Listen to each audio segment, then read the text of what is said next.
नाज़रीन अस्सलाम वालेकुम नाज़रीन, अब तक डॉक्टर दानिश के साथ हाज़िर हूँ। हमने पाकिस्तान के मुख्तलिफ़ शहरों से लोगों से 2 सवाल किए। हालांकि बहुत बड़ी तादाद में इस वक्त हमारे पास है, लेकिन हम चला नहीं सकते। इस वक्त भी तकरीबन 6 मिनट हम आपको इस पे देंगे। और वो क्या सवाल थे कि क्या मौजूदा हालात में मिड टर्म इंतखाबात मुल्क की ज़रूरत है? तो अवाम ने उस पर क्या जवाब दिया, सुनिएगा। और दूसरा ये कि अगर मिड टर्म इंतखाब होता है तो आप किसको वोट देंगे? इसका ज़रा अवाम ने जो कहा है एज़ इट इज़ हमने आपके सामने पेश कर दिया है, ज़रा इसको सुनिए। इलेक्शन हमारे मरने के बाद होना चाहिए, क्योंकि अब तो हमारी नस्ल ही देखेगी जो हाल इस मुल्क का हुआ है। अब हम में इतनी ताकत नहीं है कि हम किसी को दें, अब हमारी नस्ल ही देगी वोट।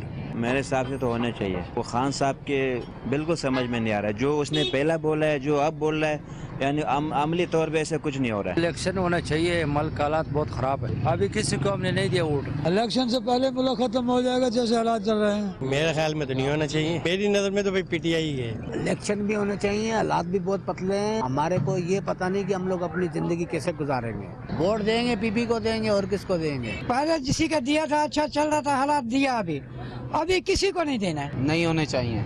सही तो बेचारी हुकूमत काम कर रही है, क्या उसमें क्या गलती है? मुल्क में इलेक्शन जो है, मुल्क जो है सरवाइव नहीं करेगा। और दूसरी बात ये कि इलेक्शन टाइम पे होने चाहिए, अपने जो टाइम पे। क्यों होने चाहिए? वक्त से इलेक्शन पहले ये लोगों ने बारियां ली, पहले क्या मुल्क को दिया? अगर नहीं कुछ किया तो क्यों भागे? वोट उसी का होगा जो अच्छा काम करेगा। और वक्त से पहले भी इलेक्शन होने चाहिए, ये आम की डिमांड है। पहले हमने पीटीआई को दिया था, देखेंगे नहीं इलेक्शन आएगी तो सोचेंगे किसको वोट देना है। बिल्कुल इलेक्शन वक्त से पहले होने चाहिए। पहले वोट तो आपकी पर्सनैलिटी पे और आपके वादों पे दे दिया, दूसरा वोट इंशाअल्लाह बड़े सोच समझ के देंगे। वक्त से पहले होने चाहिए, ये तो बिल्कुल फायदा ही कोई नहीं इस गवर्नमेंट का। पीटीआई को दिया था, अब तो बिल्कुल नहीं देंगे इंशाल्लाह। अब तो इनको जो है ना, इनको भगाने वाली कहानी है। मुल्क में तामिल हो सकता है बार बार इलेक्शन का?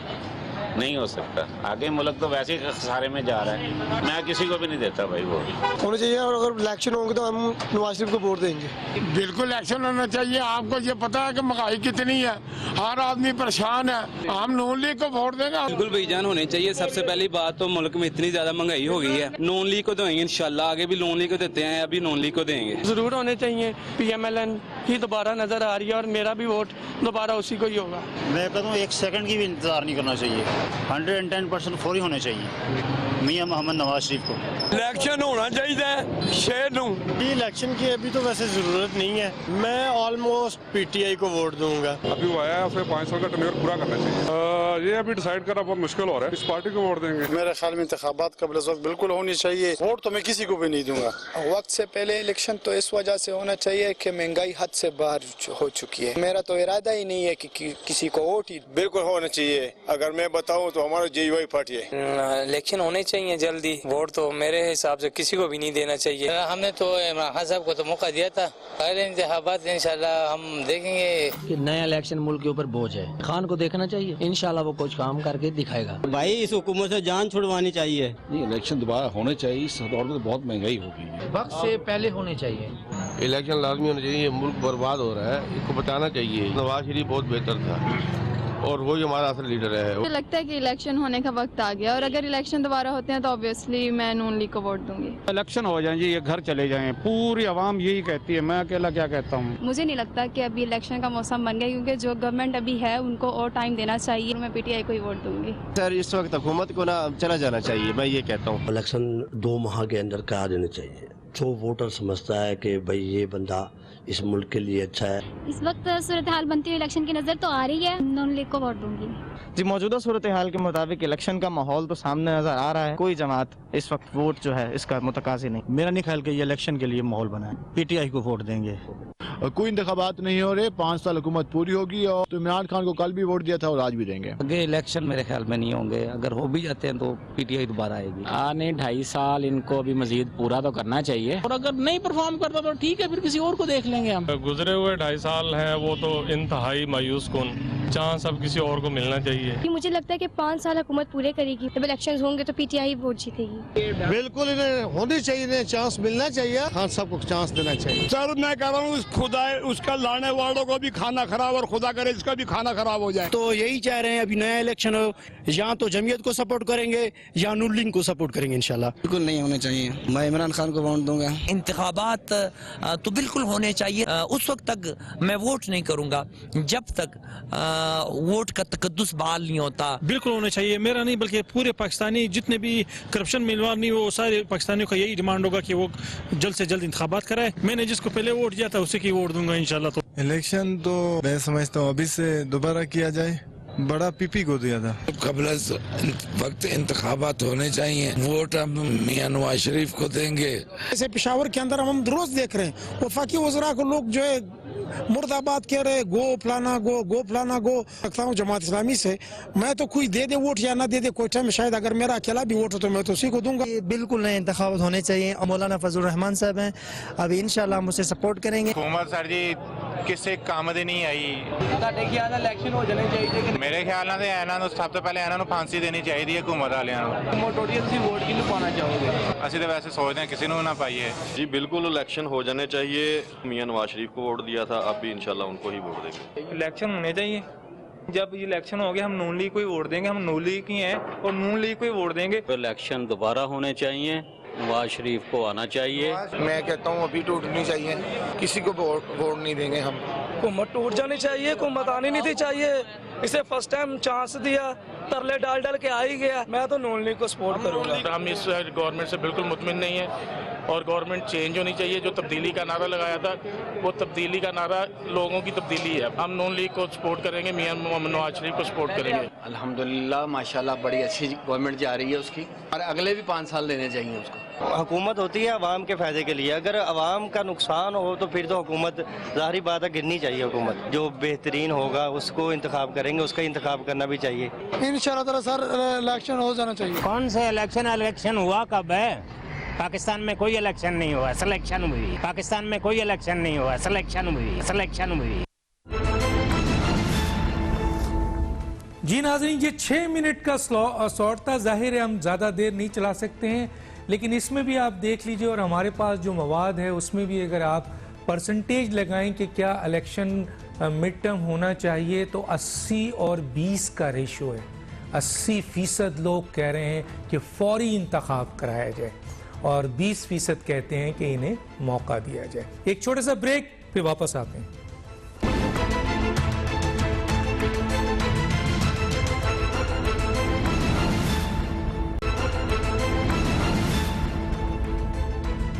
Welcome back. जी मैं सबसे पहले आ जाता हूँ राजा हयात हेराज साहब की तरफ।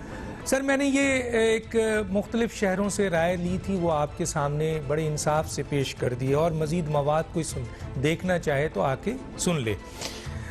दूसरा जो इम्पोर्टेंट मेरा बहुत अहम सवाल है जो आपके सामने रखना चाहता हूँ वो ये है कि सर 2.5 साल हो गया है इस मौजूदा हुकूमत को। एक तरफ इस हुकूमत को 2.5 साल है और दूसरी तरफ उसकी तमाम कारकर्दगी है, मसाइल हैं, जो मसाइल हैं, चाहे वो सिफारती मसाइल हो, मुआशी मसाइल हो, आइनी मसाइल हो, आपके जो भी मसाइल है वो आपके सामने है। मैं उस पर कोई राय देना नहीं चाहता, मैं सिर्फ ये पूछना चाहता हूँ कि 2.5 साल की कारकर्दगी को देखते हुए इस मौजूदा हुकूमत को क्या आप समझते हैं कि इस मौजूदा मसाइल से निकाल पाएगी मुल्क को, अवाम को, ये मौजूदा हुकूमत? क्या कहेंगे सर?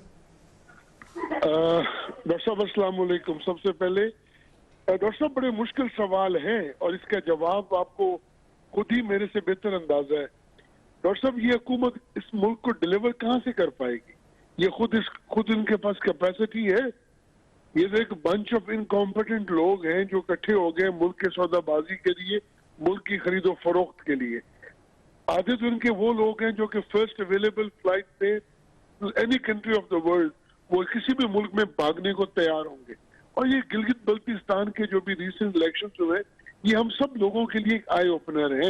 ये अपनी बहुत बड़ी फतह करार दे रहे हैं। इनको ये नहीं, इनको बखूबी शायद अंदाजा हो और किसी को हो ना हो, मेरे ख्याल में प्राइम मिनिस्टर को बखूबी अंदाजा होगा कि ये इलेक्शन कैसे जीते हैं और किन की वजह से जीते हैं और किसने इनको इलेक्शन जितवाया है, और इतनी कोशिश के बावजूद भी सिंपल मेजॉरिटी ना ले पाना और फिर आजाद उम्मीदवारों का साथ मिलाना, इनको बखूबी अंदाजा होगा कि ये कौन लोग हैं जो हुकूमत चला रहे हैं और कौन लोग हैं जो हुकूमत बना रहे हैं। मैं बारहा आप ही के तवसत से, आप ही के प्रोग्राम्स में बारहा ये गुजारिश कर चुका हूँ कि अब ये वक्त आ गया है, ये बड़े मुश्किल हालात हैं, ये हमारे इदारों के लिए और मुश्किलात होगी कि वो इदारे वो अल्लाह वास्ते के लिए अपने आप को पीटीआई के साथ लाइन करें, जिसकी वजह से अब पंजाब भर के लोगों में भी ये आवाज उठनी शुरू हो गई, और खुदा न खास्ता ये चीज हमारे लिए बहुत बहुत बुरी है। हमारी फौज पाकिस्तान के साथ हर पाकिस्तान का इंसान मोहब्बत करता है, अपना खून का कतरा उनके साथ देने को तैयार है, लेकिन खुदारा फकत उनसे एक ही चीज की एक्सपेक्टेशन होती है, और वो ये है कि इन लोगों के साथ वो कम अज कम अपने आप को अलाइन मत करें, या इसको कहीं तो रिबर्टल आए भी सही। ये अच्छी बात नहीं होती कि पीटीआई को इतना सपोर्ट करो कि दूसरे सारे आपके मुखालिफ हो जाएं। जब दूसरे मुखालिफ होंगे और फिर डॉक्टर साहब आपको ऐसी बहुत सी, मैं बात आगे मजीद नहीं करना चाहता, जिसमें मजीद बात भी बहुत लंबी हो जाएगी और बात कहीं की और पहुंच जाएगी। Coming back to your question doctor साहब, इलेक्शंस वक्त पे होने चाहिए, इलेक्शंस प्री मैच्योर नहीं होने चाहिए। हमारे मुल्क की डेमोक्रेसी के लिए बहुत खतरनाक चीज होगी, ये लास्ट चीज होगी जो हमारा मुल्क चाहेगा कि हम प्री मैच्योर या मिड टर्म इलेक्शन। पहली बात तो ये कि डॉक्टर साहब हमारे कॉन्स्टिट्यूशन में मिड टर्म की कोई गुंजाइश ही नहीं है, नंबर एक। नंबर दो, अभी ये जो कोविड की वजह से शायद ये गवर्नमेंट या अपोजिशन धरने नहीं दे पा रही, ये शायद महीने डेढ़ के बाद ये अपने धरने शुरू करेंगे, फिर और मुश्किलात आएंगी। सेनेट के इलेक्शन सामने आ रहे हैं, वो एक मुश्किल आएगी। हमारी करेंसी वैल्यू नहीं है। मैं कल परसों सुन रहा था हफीज शेख साहब की गुफ्तगू कि माजी की किसी हुकूमत ने डिलीवर नहीं किया। डॉक्टर साहब, मैं परवेज मुशर्रफ साहब की हुकूमत में शामिल था, हिस्सा था, ये हफीज शेख साहब उस हुकूमत का हिस्सा थे, फिर पीपल्स पार्टी की हुकूमत आई, वजीर मौसूफ उस हुकूमत का हिस्सा थे, इस हुकूमत में फिर वजीर मौसूफ हिस्सा है। तो माजी की 3 हुकूमतों के तो वजीर खजाना आप ये खुद रहे हैं, तो फिर ये किससे तवक्को करते हैं कि किसने डिलीवर नहीं किया? खुदा वास्ते ये वक्त आ गया, ये मुनाफिकाना रवैये हमें छोड़ देने चाहिए और हमारे मुल्क के बारे में सोचना चाहिए। अगर ये जो आप लोगों की बात सुनवा रहे थे, डॉक्टर साहब तबाही फेर के रखी है, काश्तकार तबाह बर्बाद होके रह गया। कभी आपने डॉक्टर साहब पाकिस्तान की तारीख में सुना था कि वजीर ज़राअत जो है वो भी एक ही हल्के से हो और उसी का एमपीए सूबाई वजीर ज़राअत हो, इसलिए कि वो अगला वजीर ज़राअत इनकी बात नहीं सुन रहा था? तो हद हो गई है डॉक्टर साहब किसी बात की। ये एक बंदर बांट है, ना किसी को होश है न किसी को कोई हवास है, जिसका जो दिल आता है वो खाए पिए जा रहे हैं। ये जो चेहरे आपको नजर आते हैं, ये डॉक्टर साहब मेरी एक बात याद रखिएगा, इंशाल्लाह ताला वक्त आ जाएगा, इलेक्शन और वक्त पे आ जाएंगे, ये लोग तारीख में कहीं नजर नहीं आएंगे। ये लोग बात करते थे 2002 में भी, और हम लोग हंसा करते थे कि वाकई कुछ ऐसे दोस्त थे हमारे जो हमारे कोलीग्स थे, लेकिन आज दिन तक हमें वो दोबारा नजर नहीं आए अपनी जिंदगी में। और आज भी मैं वही चेहरे देख रहा हूँ। डॉक्टर साहब मुल्क के साथ ये खिलवाड़ करने आते हैं, भाग जाते हैं मुल्क से। क्या खान साहब ने खुद प्लीज अब एक्सप्रेस टीवी का वो क्लिप निकाली है और वहां से वो इनकी रिकॉर्डिंग देखिए।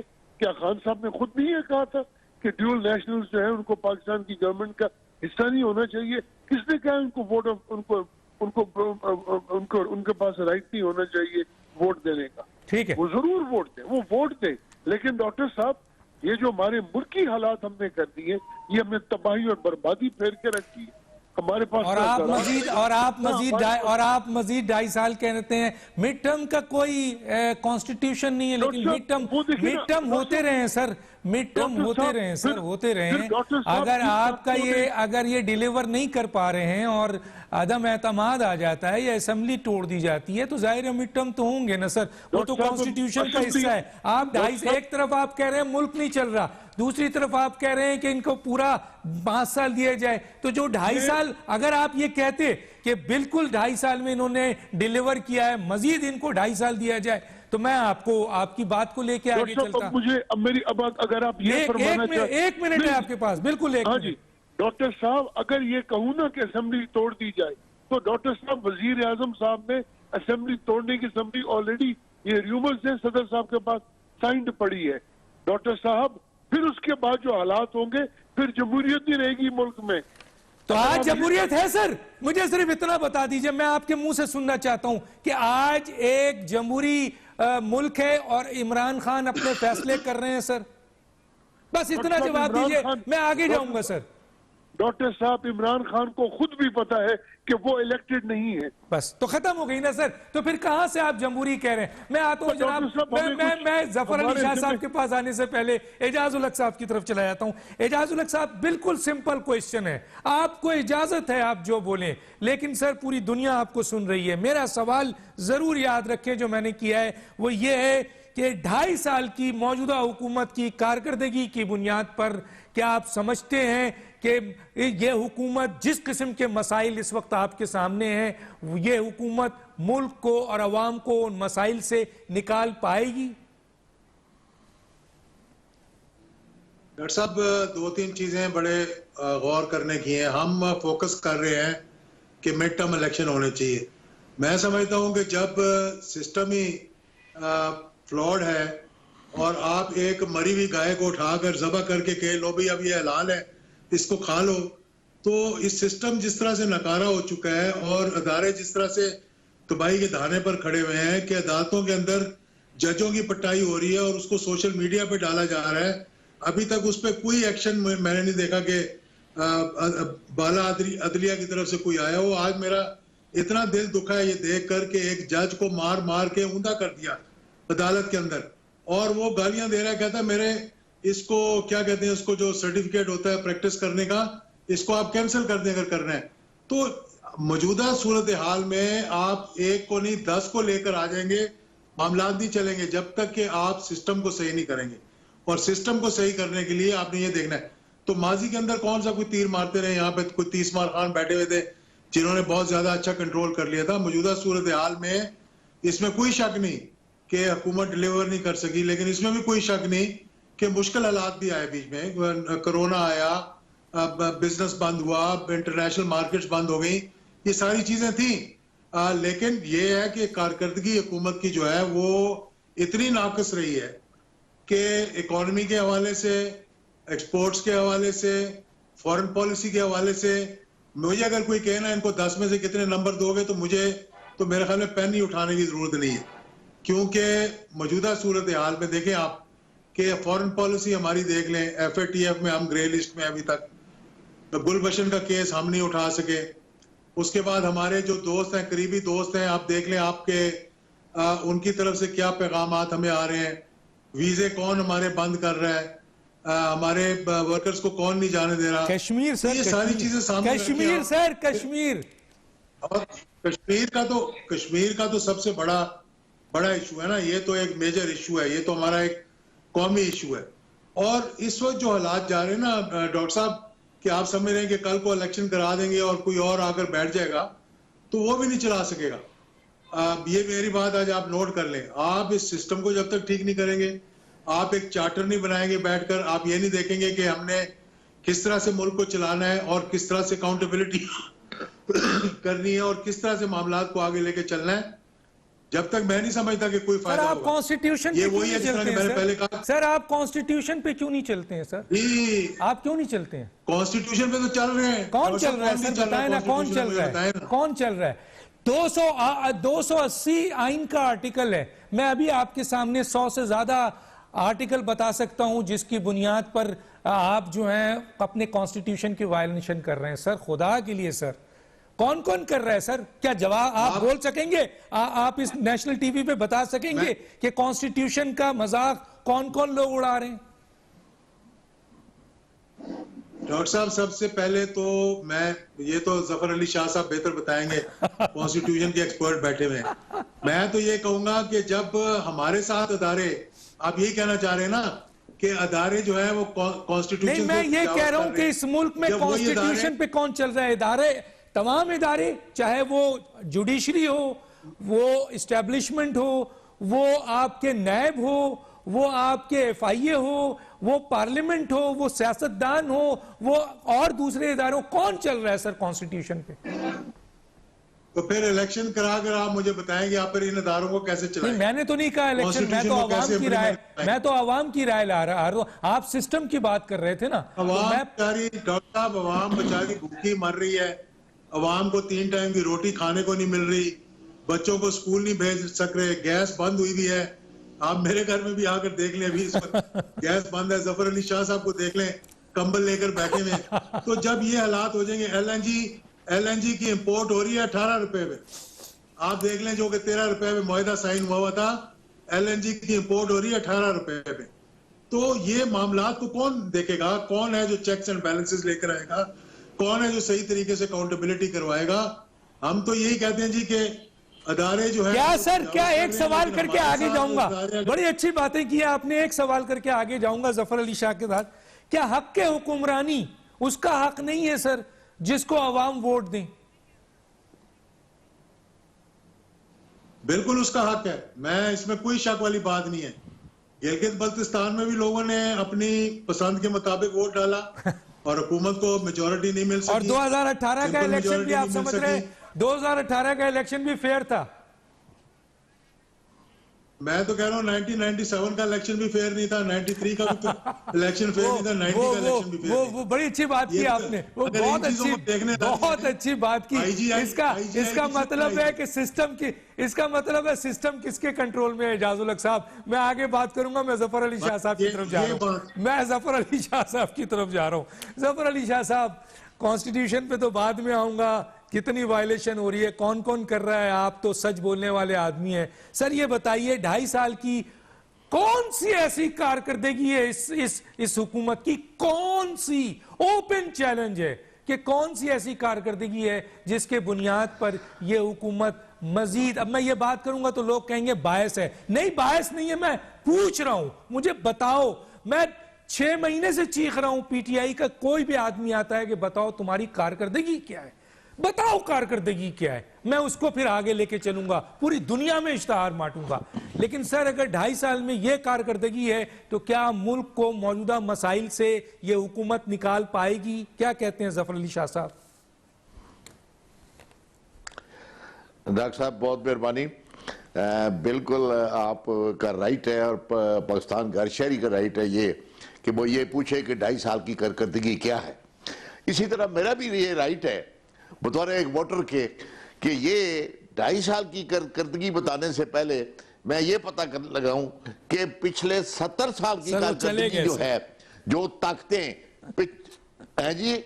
नहीं कुछ नहीं सर, बोले। डॉक्टर साहब मुझे कहा कुछ नहीं कुछ नहीं, बोले सर। जी हाँ, तो वो तो उनकी कारकर्दगी भी देख कर, कारकर्दगी एक तसलसल का नाम है, ये टुकड़े टुकड़े में आप कारकर्दगी नहीं देखेंगे। पिछले जो लोग पिछले पाकिस्तान में कॉन्स्टिट्यूशन बना दिया। अच्छा मैं चलता हूं जरा अयूब खान के जमाने से। अयूब खान ने पाकिस्तान, सुन ले सर, पाकिस्तान में जुल्फिकार अली भुट्टो ने क्या दिया, फिर उसके बाद ज़ियाउल हक साहब ने क्या दिया, सबने दिया है सर, डिलीवर किया है। 1 मिनट बोला हुआ आपने। नहीं बोले। मैं ये कह रहा हूं, मैं अल्लाह की मेहरबानी से अयूब खान साहब से लेके आज तक की हिस्ट्री मुझे फिंगर टिप्स में याद है, बल्कि मैं इस हिस्ट्री का हिस्सा हूं। अब आप बता रहे हैं कि और पूछ रहे हैं कि 2.5 साल का मैं इन्होंने क्या किया है। मैं कहता हूं सारे काम छोड़ दे, इन्होंने कोई काम नहीं किया। लेकिन डॉक्टर साहब ये आप मानेंगे और पूरी दुनिया मान रही है और पूरा पाकिस्तान मान रहा है और साथ इंतजार कर रहा है कि इन्होंने 2.5 साल में एक ही काम जो किया है कि पाकिस्तान के लुटेरों को, जो पाकिस्तान के कॉन्स्टिट्यूशन का सहारा लेकर, पाकिस्तान के झंडे का सहारा लेकर, पाकिस्तान की ताकत का सहारा लेकर उन्होंने, अगर आज महंगाई है तो महंगाई 2.5 साल पहले भी थी, उन्होंने पाकिस्तान को लूटा।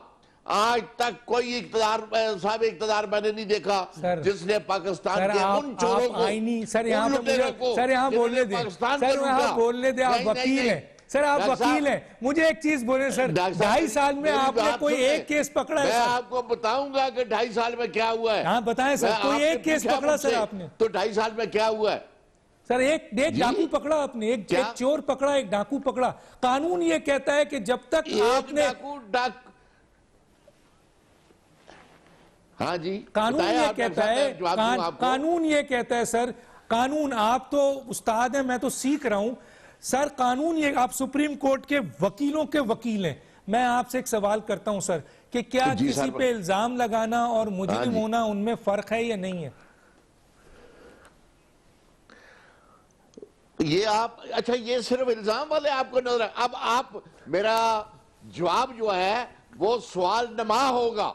आप ये बताएं कि कभी किसी मुल्क के 100 150 ऐसे गुमनाम बैंक अकाउंट्स जिनमें अरबों रुपया, हम नौकरियां मजदूरियां कर करके थक गए हैं, हमारे अकाउंटों में तो कभी इतने अकाउंट पड़े नहीं हुए। आप अपना अकाउंट बताएं कि कितना अकाउंट हुआ है। लेकिन आपके शहर कराची में छोले बेचने वाले और दही भल्ले बेचने वाले, उनके अकाउंटों में अरबों रुपए निकल रहे हैं। ये कहां से आया डॉक्टर साहब? ये कभी आपने सोचा? ये तमाम वो लूटा हुआ माल है और लूटी हुई रकम है जो इस पाकिस्तान के मेरे और आपके हैं। और आज अगर वो लोग कहते हैं जी ये कहां, इल्जाम तो अभी अदालतों में साबित होगा ना। इल्जाम जो है वो सड़कों में साबित नहीं होता, वो अदालतों में साबित होता है। और मैं समझता हूं कि इंशाल्लाह साहब, आपने पहला क्वेश्चन अभी किया था कि मिड टर्म इलेक्शन एक बहुत बड़ी एक सियासी गुंजाइश होती है हर उस पॉलिटिकल निजाम में कि जो पॉलिटिकल निजाम चल ना सके, रुकावटें पैदा हो जाए, अदम एतमाद हो जाए, गवर्नमेंट पिट जाए किसी अपना लाभ एक बार, तो मिड टर्म हुआ करते हैं। लेकिन आज इन लुटेरों, फिर कल आप ये पूछेंगे कि आप उन लुटेरों को आपने क्या किया जी? आपने तो मिड टर्म, सर अगर अवाम जिसको वोट दे, अवाम जिसको वोट दे सर, क्या ये सही? हाँ यस, बिल्कुल ठीक है, इससे कोई इनकार नहीं है, इससे कोई इनकार नहीं है। करें डॉक्टर साहब, बहुत मेरे लिए बहुत काबिल एहतराम है शाह साहब, मेरे बड़े भाई हैं सर, और मैं इनका मेरे उस्ताद भी हैं, सीनियर भी हैं, और मैंने इनसे सीखा भी।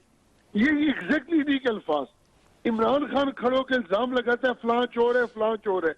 क्या किसी अदालत ने भी उसको चोर डिक्लेयर किया है? नो। जब उसने फिर इमरान खान की भी जबान बंदी होनी चाहिए, उसको भी लोगों को तमीज सिखानी चाहिए। उसकी वजह से लोगों की गंदी जबान हुई, इसने हमारी कौम को बेहया किया, इसकी वजह से बच्चों ने बड़ों का हया छोड़ दिया, इसकी वजह से बच्चियों ने सर से चादरें उतार दी। अगर बात ही हो रही है,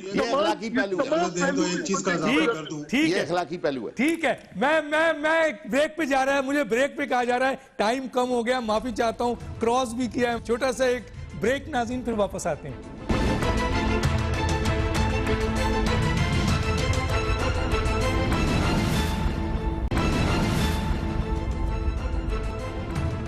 वेलकम बैक जी।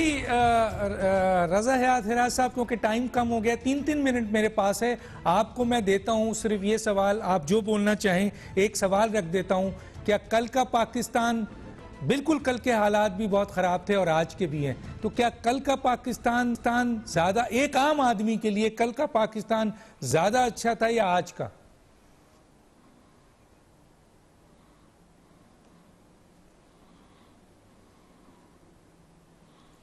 रजा साहब, आवाज नहीं आ रही, मेरा ख्याल है उनकी लाइन ड्रॉप है। मैं जरा पहले आ जाता हूं सेनेटर जफर अली शाह साहब के पास। जी जफर अली शाह साहब, यही सवाल आपसे है।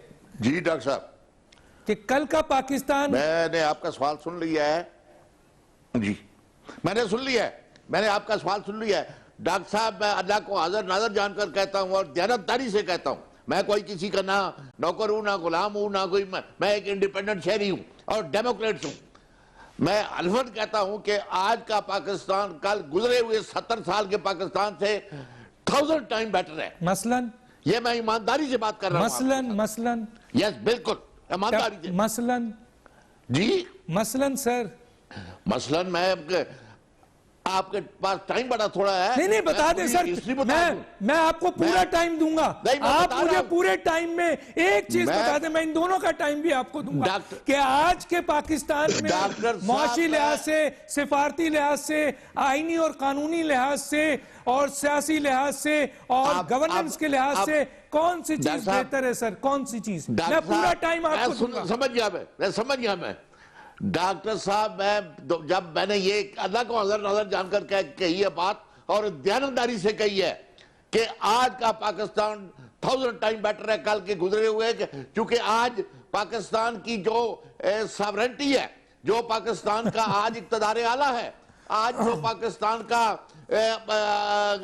चीफ एग्जीक्यूटिव है सर, वो पाकिस्तान अपने मुल्क को लूट नहीं रहा सर, उसको खा नहीं रहा सर, उसको नोच नहीं रहा सर, उसका कोई, ये मैं दयानतदारी से कह रहा हूं सर। ये चीनी चोर पिछले जो सर, ये चीनी चोर, ये आटा चोर, ये फॉरेन फंडिंग केस, ये मालम जब्बा, मैं कोई सर आपसे एक गुजारिश करूं, जफर अली शाह साहब एक गुजारिश करूं, आप बड़े ईमानदार आदमी हैं और मैं बड़ी इज्जत करता हूं, आप सिर्फ एक आज हमारा एक मुतालबा पूरा करें पूरी कौम का कि फॉरेन फंडिंग केस मेरिट पे उसका फैसला सुना दिया जाए। हाँ जी, आप मुतालबा करें सर। मुझे ये पहले तो ये मैं बताता हूं, मुझे पहले तो ये अफसोस है कि मैं उस कोर्ट का प्रिजाइडिंग अफसर नहीं हूं, मेरे हाथ में नहीं है, वरना मैं होती मैं मुतालबा सर, तो अगर मुतालबा आपका मुतालबा, मैं यही कह रहा हूं, मुझसे अगर मुझसे मुतालबा है और मेरे अगर ये बस में होता मैं कल ही सुना देता। नहीं सर, मुतालबा सिर्फ मुतालबा कर दे कि फॉरेन फंडिंग केस का फैसला मेरिट पे सुना दिया जाए बस। डॉक्टर साहब, मैं आपके मुतालबे की हमायत करता हूं कि जो लोग कंसर्निंग है इस केस के साथ, अदलिया से लेकर एग्जीक्यूटिव तक, वो अगर कंसर्निंग है, वो खुदारा डॉक्टर साहब का ये मुतालबा, और मैं इस मुतालबे की तायीद कर रहा हूं, इसका जल्द अज जल्द फैसला सुना दे, जीते रहिए को साथ, ताकि वो भी आ जाए फैसले। ये मेरिट पे सर, मेरिट पे मैं कर रहा हूं, मैं तायीद कर रहा हूं, मेरिट पे सर जीते रहिए। जी सर, रियाज साहब, अपना रजा हयात हिराज साहब, आपके पास भी 3 मिनट है। कल का पाकिस्तान अच्छा था या आज का पाकिस्तान? मैं दोनों में कंपैरिजन कर रहा हूँ। जी सर। डॉक्टर साहब, हम लोग वो बदकिस्मत लोग हैं कि 1962 का पाकिस्तान आज के पाकिस्तान से अच्छा था। 1962 का, फिर 2002 का पाकिस्तान आज के पाकिस्तान से बेहतर था। जमाली साहब का, परवेज मुशर्रफ साहब का दौर इस दौर से बेहतर था। फिर जो पीपल्स पार्टी का दौर आया वो इस दौर से बेहतर था। ज़िया-उल-हक साहब का दौर भी बेहतर था सर। उसके बाद जनाब जो मियां नवाज शरीफ साहब का दौर आया वो इस दौर से बेहतर था। और खुदा अल्लाह बेहतर जानता है, ये हम लोग ना असल में बैठते हैं यहाँ पॉइंट स्कोरिंग के लिए। ज़िया-उल-हक साहब का दौर को याद करेंगे तो वो कहेंगे वो दौर जो पिछले तीनों अदवार है उनसे बेहतर था। डॉक्टर साहब, इस पे कोई बहस नहीं है, मजबूरी है हर इंसान की। शाह साहब की भी एक मजबूरी है, अगर वो उस मजबूरी में ना हो तो ना। मैं कोई आजाद साहब कोई मजबूरी नहीं है, आजाद साहब खुदा जानता है कोई मजबूरी नहीं है। पीरो मुर्शिद, मैं थोड़ी मजबूरी जानना जी, मैं थोड़ी सर, कोई मजबूरी नहीं है, वो बड़ी मजबूरी नहीं है, अल्लाह की मेहरबानी से। नहीं सर, कोई मजबूरी नहीं है। जो आपके नाम पे तो केस रिपोर्ट हुआ हुआ सुप्रीम कोर्ट का जफर अली शाह साहब के नाम पे। मैं वही हूँ, आज भी वही हूँ। केस किया हूँ जनाब ने पिटिशनर होना है किसी और कैपेसिटी में। खैर, इस बात में हम बहस नहीं करते, लेकिन डॉक्टर साहब अल्लाह खैर, असी फ्रीडम फाइटर याद साहब, फ्रीडम फाइटर जी हाँ, मैंने अंदाजा है, वाजिद बुखारी साहब ने भी अंदाजा है इंशाल्लाह। लेकिन हमें आज के वक्त में मुल्क का सोचना है। खुदा वास्ते हमें एक दूसरे के पॉइंट स्कोरिंग नहीं करनी। कोई इन्हीं को समझा दे कि तुम्हारी हुकूमत के अपनी हुकूमत के सबसे बड़े दुश्मन ये आप हैं डॉक्टर साहब। इमरान खान सबसे बड़ा तहरीक इंसाफ का खुद दुश्मन है। उसने अपनी पार्टी में से एक को दूसरे से लड़ा के आज मुल्क के साथ भी खिलवाड़ कर दिया। उसने झूठ बोले हैं लोगों के साथ, उसकी किसी के साथ कोई कमिटमेंट नहीं है, वो किसी का दोस्त नहीं है। ये आज जो मुल्की हालात इजाज़ुल-हक साहब, जफर अली शाह साहब या मैं या आप बैठे बात कर रहे हैं, उसने देखिए जी, जहांगीर खान तरी वो एक बंदा है जी। जहांगीर खान के लिए एक कानून है, दूसरी शुगर मिल होल्डर के लिए दूसरा कानून है। क्यों? और यकीन मानिए ये इमरान खान की कोई इसमें कारकर्दगी नहीं है, वो जिनकी है वो उनको बखूबी अंदाज। चले सर, मैं एक ब्रेक पे जाना है, लेकिन मैं जफर अली शाह साहब को एक याद दिला के जा रहा हूँ। करंट वाकया है, उन्होंने कहा मैं फ्रीडम फाइटर हूँ। सर, हाफिज सईद साहब से बड़े फ्रीडम फाइटर तो नहीं थे ना, उसका क्या असर किया है सर इस हुकूमत ने? मैं अभी एजाजुल हक साहब से ये सवाल, एक छोटा सा ब्रेक नाज़रीन, फिर वापस हम आते हैं।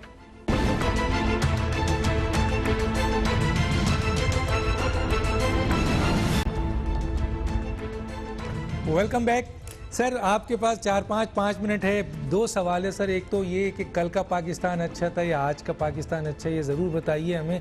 और दूसरा सर, बड़ा अहम क्वेश्चन है, आपका जवाब लोग सुनना चाहते हैं। फ्रीडम फाइटर की बात हुई, हाफिज सईद साहब के साथ जो मौजूदा हुकूमत ने किया है सर, वो शख्स जिसने अपनी पूरी ज़िंदगी कश्मीर के लिए जान और माल कुर्बान कर दिया और पाकिस्तान से वफादारी की, आज उसका क्या हुआ? कमेंट चाहिए सर आपका।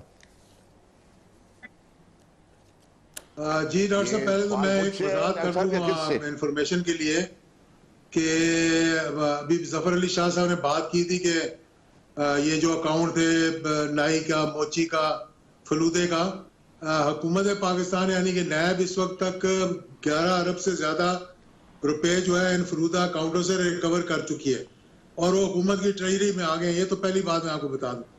दूसरी बात, आपने कहा कि पहले की हुकूमत अच्छी थी या ये अच्छी है।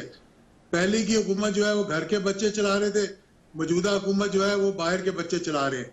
फर्क सिर्फ इतना है, ना वो सीरियस थे ना ये सीरियस है। आप मुझे बताएं डॉक्टर साहब कि किस किताब में, किस कानून में, किस आइन में ये लिखा हुआ है कि बाप वजीर आला हो तो उसका बेटा जो है उसको डिप्टी वजीर आला होना चाहिए, बाप वजीर आजम हो तो उसकी बेटी जो कि अनइलेक्टेड है उसको डिप्टी प्राइम मिनिस्टर होना चाहिए। वहां पे जनाब एक चेयरमैन पार्टी के बने हुए हैं, वो मीटिंग बुलाएं तो चीफ मिनिस्टर साहब भी उनको जवाब दें। तो ये हुकूमतें इस तरह नहीं चलती। जब तक आप अपने इख्तियारात को सही इस्तेमाल नहीं करेंगे, जब तक आप अपने दायरा इख्तियार को सही इस्तेमाल नहीं करेंगे डॉक्टर साहब, ये मामला ठीक नहीं होंगे। मैं बार बार ये बात कह रहा हूँ और आप देख लेना आज से 2 साल 2.5 साल बाद भी हम बैठे होंगे, हम यही बात कर रहे होंगे। इसलिए जरूरी इस चीज का है कि हमें तवज्जो देनी चाहिए, बैठना चाहिए हर इशू पे, कम से कम कौमी इशूज पे तो इकट्ठे बैठ जाएं और कुछ नहीं तो चाहे वो कश्मीर का है चाहे वो न्यूक्लियर का है। अब हमारे उजरा की आप बात सुन लें जरा, वो 2 कदम और आगे बढ़ जाते हैं। एक तो पहले डॉन लीक्स हुआ, फिर मुंबई हुआ, अब उन्होंने फरमा दिया कि जी हमने अंदर जाके मारा उनको। अब आप सोचें कि ये कोई बयान देने का है और इन लोगों के क्या वजीर रहने के काबिल हैं ये लोग? क्या ये कुछ डिलीवर करने के काबिल हैं? जिन्हें ये मालूम नहीं कि बात क्या करनी है और कब करनी है और इससे क्या मुल्क का नुकसान हो रहा है या मुल्क का फायदा हो रहा है। सर हाफिज सईद टाइम नहीं है सर। हाफिज सईद सर, हाफिज सईद ने कभी किसी दहशतगर्दी के साथ उनका कोई ताल्लुक नहीं था। मैं बरमला ये कहता हूँ, मैं इसको ओन भी करता हूँ और मैं समझता हूँ कि बहुत बड़ी ज्यादती की हमने। ना हाफिज सईद पाकिस्तान के अंदर ना पाकिस्तान से बाहर किसी दहशतगर्दी में कभी मुलव्वस नहीं हुए। अगर किसी के पास कोई सबूत है तो वो सामने ले आए। मैं समझता हूँ कि ये सिर्फ FATF को सेटिस्फाई करने के लिए, जहां हमने और बहुत से इकदाम किए हैं वहां ये भी इकदाम किया और माजी में हम इससे भी बड़े जो इस किस्म के भी इकदाम करते रहे कि मार वाय आइन जो कत्ल करवाते रहे वो भी रिकॉर्ड पर है और जफर अली शाह साहब को मुझसे बेहतर पता होगा। सर मैसेज क्या गया उन वफादारों के साथ जो कश्मीर कॉज के लिए और मुल्क से वफादारी करते हैं और अपनी पूरी जिंदगी कुर्बान कर देते हैं, उनके लिए आपने इस हुकूमत ने क्या मैसेज दिया है सर? ये मौजूदा हुकूमत की बात नहीं है, सारी हुकूमतें यही करती नहीं उनके साथ, कभी अंदर कभी बाहर, कभी अंदर कभी बाहर। चले सर मैसेज क्या गया है? ये अभी तो सर सजा हो गई, मैसेज क्या गया है सर? देखिए मैसेज तो जाता है जो कोई अच्छा नहीं किया डॉक्टर साहब, जो आपका यहाँ। जी जफर साहब। जी शाह साहब आप बताएं। जी डॉक्टर साहब, जिस तरह एजाजुल हक साहब ने कहा है, अपना इनको जाती तौर पर हम जानते हैं, वो एक आलिम दीन है, उन्होंने कभी 188 की खिलाफ वर्जी नहीं की। इससे पहले मियां नवाज शरीफ साहब ने भी उनको जेलों में रखा, डिटेंशन उनकी रखी, 4-4 महीने 6-6 महीने रखी। तो ये तो बहुत बड़ी ज्यादती है, ये हम इस ज्यादती के बात नहीं करते। एजाजुल हक साहब ने बिल्कुल ठीक कहा है, वो एक प्योर नेशनलिस्ट है। तो मौजूदा हुकूमत ने जो वफादार, मुल्क का वफादार, कश्मीर कॉज के लिए जिसने जान दी, उसको बैरूनी लोगों को खुश करने के लिए, FATF के मसले को सॉल्व करने के लिए उसने कुर्बानी चढ़ा दिया। आप ये कहना चाह रहे हैं सर? मैं मुख्तसर तरीन आपको जवाब देता हूं कि कम अज कम हुकूमत ने उनको, इससे मैं पहले अर्ज कर रहा हूं कि उनको पहले भी इसी तरह किया जाता